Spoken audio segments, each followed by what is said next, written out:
Everyone's Creator's team looks different in recent weeks, more fluid, the chemistry. What's changed? Would you say with this surge you all have been experiencing? I would say our resiliency, like even when we get down and things don't go our way, like we still find a way to win. And I think we won every single game. We've held our opponents under 84. So 74 is really good for us. And especially in that fourth quarter, like we just played really good defense. We were switching, we we're communicating. But I think just obviously you can start to tell like we're just getting more comfortable overall playing with each other, our chemistry, we know where our teammates are going to be. And then also just setting our teammates up for success, like put them in positions that they can be successful in. And I think we've done a better job of that. Let's go here. Keep that door open. Kelsey, kind of caught from your reporter as well. Just what kind of went right for you in this spring? I'm just trying, like I said, I try to stay in rhythm based on how our game is going and what we need as a group. Obviously I want to stay aggressive, but I just try to, like I said, fill the gaps based on how these guys play and just kind of be utilized on the backside just in case they need me. And at that point, just find whatever play you can make. Yeah, Aliyah, you had a double-double by halftime, and I believe a new career high in rebounds. Just what was working for you on court? I think I was just trying to make sure that I'm able to rebound the ball, be in the best position for my teammates. I think to start the game, they did a great job getting me post touches early on, and then outside of that, just making sure I rebound and finish my putbacks. Up front.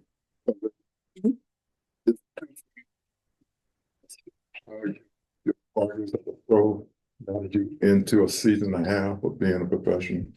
I feel like it might be, but I feel like I've also gotten better from my rookie season to now, just continuing to be consistent. And I think that's the biggest thing that I need to be able to do for my teammates. Okay, when you passed for a second time now, it's a rookie season. Yeah. And you do it in Minneapolis where you obviously have a lot of fond memories here. What does that mean to you? Does that add any sort of sentimental value to do that in this building? Not really. Probably something I won't remember. I don't know. It's cool. Yep. You are so funny, girl. Yeah, just playing in Minnesota. Obviously, you're gonna come back here against them again, and you said the more we talked about before the game. But I think it's now 9-0 in terms of your time in college and in like the Big Ten tournaments in Minneapolis. Just what's got you right about this city? Well, the fans are awesome, man. I mean, how many Fever fans were here? It seemed like a lot of Fever fans. Are you saying there were a lot of Fever fans here? There were a lot of Fever fans. Yeah, there were a lot of Fever fans. They were cheering, going crazy. A lot of people that probably supported when I was here playing with Iowa, but I don't know. It's a great venue. Target Center's awesome.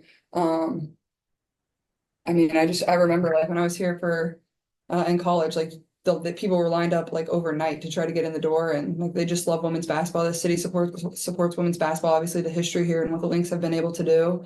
But yeah, I mean, I guess maybe there's a little magic in here. Who knows? Just knock on wood because we do come back. Obviously, Caitlin has talked about your support for her and everything that she's experienced. For you, what's been your advice as she's dealt with so big spotlight and this entire team? Obviously, has dealt with that spotlight. Yeah, I feel like I've told her just like continue to be her. Like, don't put any more pressure on herself because obviously like there's a lot of outside noise about what they think from her, but just continue to be her. I think she does a great job just helping us on this team, putting us in great positions night in, night out. And then off the court too, I just feel like we've just continued to build our relationship and it's been great. Got time for two on Zoom. Start with Matt, then we'll go to Blake. Yeah, hi Caitlin. I was just wondering on review if you found yourself being over eager with your shot selection at the end of the third quarter, and if so, kind of what adjustments you made into the fourth. No, I don't think I was over eager. I think I'm just going to take shots that I think are good shots. The coaches have just encouraged me to be aggressive. I thought in the fourth quarter of our last game, I kind of relaxed a little bit. So just come out and stay aggressive. And honestly, if they probably went in, it would probably be a different story. They probably would have asked me a different question. But I think as a shooter and somebody that needs to score and something that this team needs, it's like, I can't stop playing. Like you got to just continue to play through it. And Christie diagrammed a great play to start the fourth quarter and got me a great clean look. And honestly, I think that was, the perfect start for us. We cut it to what was it at that point, 3 points, and came down, got a stop. So no, I don't think I was overeager, and I think just continue to be aggressive, but also continue to set my teammates up. But at the same time, like Minnesota's known as probably one of the better defensive teams in this league, maybe the best statistically. So yeah, I think they play great defense too. Go last one on Zoom, Blake, and then we'll finish in the room with Myron. Hey, ladies, this is Blake Spadar from Blake's Take and WNBA Swish. What did you ladies think of the fourth quarter offensive execution compared to the first three quarters? Kelsey. I think for us, it was about figuring out what we need to adjust to. We knew like going into the game planning the schemes that they were, they didn't have a big presence in the post, and so we knew we needed to get the ball inside, touch the paint, utilize our post, what they bring to the table, and I think down the stretch we kind of got back to that as well as play defense. So I think accumulation of knowing where we need to get the ball and then spreading out when 7 needed us, and then going down to play on the defensive end kind of just put us in position in the game. Sure. Obviously, Cheryl's the first national team. Kevin actually thought about what it would take, to be able to represent your country one day on that stage. Careers. Yeah, that's definitely a goal of mine. That's people dream of being an Olympian, and that's one of mine. I know Coach Reeves is the head coach, and so I mean, for me, it's just going to continue to work hard to do what I need to do to get on that team. Yeah, same thing. Like that's what you dream of as a young kid, like getting to represent your country. And obviously, I mean, AB having experience of playing for the junior national teams, like how fun that is and how cool it is to wear USA across your chest. So gives you something to work for, something to dream for. But also I feel like I can continue to get a lot better. And that for me, like that's my main focus, and that's what excites me the most going forward. Coach, obviously this team has looked different in recent weeks, more chemistry, just more fluid play. What would you say has been the biggest difference with what we're seeing right now from this team? I think just time spent together. The expectation early was they should have had it then, but that's just not how it works. So just the time spent, the practices, the learning of each other, just that chemistry it's huge. It makes all the difference in the world. We talked a lot last year about closing out games and how you haven't been able to do that last year. What did it feel like to kind of be tied at 71 with 4 minutes left and then get that win? Yeah, I think that just goes to the experience piece as well. Like just having those moments last year where we couldn't finish it, couldn't get it done. We found a way to learn from those moments. And I think, that's just part of our growth. And so really proud of our team in the fourth quarter. They made some adjustments in the fourth. It really paid off for us.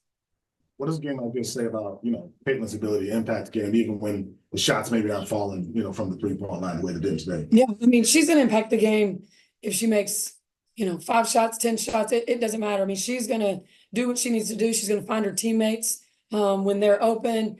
What she does is she draws so much attention, regardless if she's making shots, she's drawing that attention, which is able to free up a lot of, of our other players. George and Blake.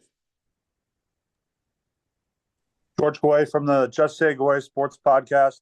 Coach, the team right now is 4-1 in its last 5 games against playoff teams. Very impressive. Given the start of the season, what does that say about the group right now? Growth. Just growth. I mean, I can't speak on it enough for these guys to finally get, to have the time together.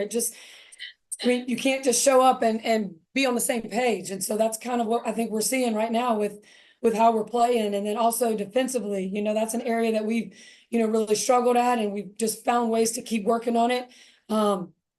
We just, found a way. It's just been talked about more and more, the pride on the defensive end. And we just keep growing in that area as well. Blake. Hey, Coach, this is Blake Spadar from Blake's Take and WNBA Swish. In the fourth quarter, y'all scored 28 points as a team, and y'all didn't play obviously that great in the first 3 quarters. What sense of urgency did y'all have in the fourth quarter compared to the first 3 quarters? Yeah, I think it was getting stops. I think we were able to get more stops and get out and run in transition.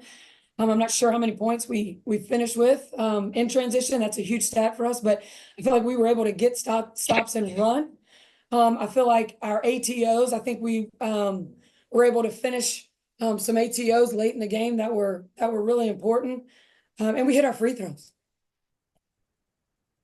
A lot of people are talking about Caitlin and her adjustment at this level, but obviously Aliyah's had to adjust with new faces and new players behind her. How impressed have you been by what she's been able to do, especially the recent surge she's made? Yeah, Aliyah Boston is a special person and special player, and you know she struggled early, kind of lost her confidence, but was able to get that back, and she's so impactful on the offensive end and the defensive end. You know, with the scores and shooters that we have out there, she's able to, you know, she sets really good screens, makes really great reads off those screens to make those second cuts. But she's just doing a great job. She's also growing. You know, I mean, we started the season playing the best post players in the league. And I thought that had probably a little bit to do with it, but now, you know, she's got her confidence. You know, we have some rhythm now. She knows where Caitlin's looking on certain passes, and that's just that timing chemistry. Just seemed like a very pro Indiana crowd today, even on the road. Just how does that affect you guys, if at all? I mean, it's huge. I mean, to be on the road in Minnesota, that's just, you know, it's just a different feeling. I think we hit a bucket late, and I looked around because the crowd just went crazy, and that's just not, you're not used to that, you know, on the road. You know, a couple people just, Caitlin, second in all-time assists for a rookie today, got that. You know, she passed Sue. She's facing Tisha Pinachero, who was an incredible player, passer. Just kudos to her. Aliyah Boston, you know, 16 rebounds, career high for her. Just people stepping up, doing a great job. Cheryl's obviously national team coach. What do you think Caitlin and Aliyah, will have to do in the years ahead to earn that opportunity to represent their country in future Olympics? I think just keep doing what they're doing. Just being prepared, being ready, and that's who they are. They're going to be ready when that opportunity comes around again. Last one on Zoom, Rob. Thank you, Coach. Sides, it's been a great turnaround since the summer months. So, what do you feel like this team has done to turn around and be a few more wins away from tying last year's record and showing that y'all are not just fighting for a playoff position, but to also be higher up there to get a good matchup in the playoffs, if that's in your vision? Yeah, our vision is just to keep growing and keep getting better every day. Learn from wins, learn from losses. You know, we're able to practice. We've been able to practice more, which that is huge for us. Been able just, you know, that time, that chemistry. It makes such a difference. And that is, I can't say that enough.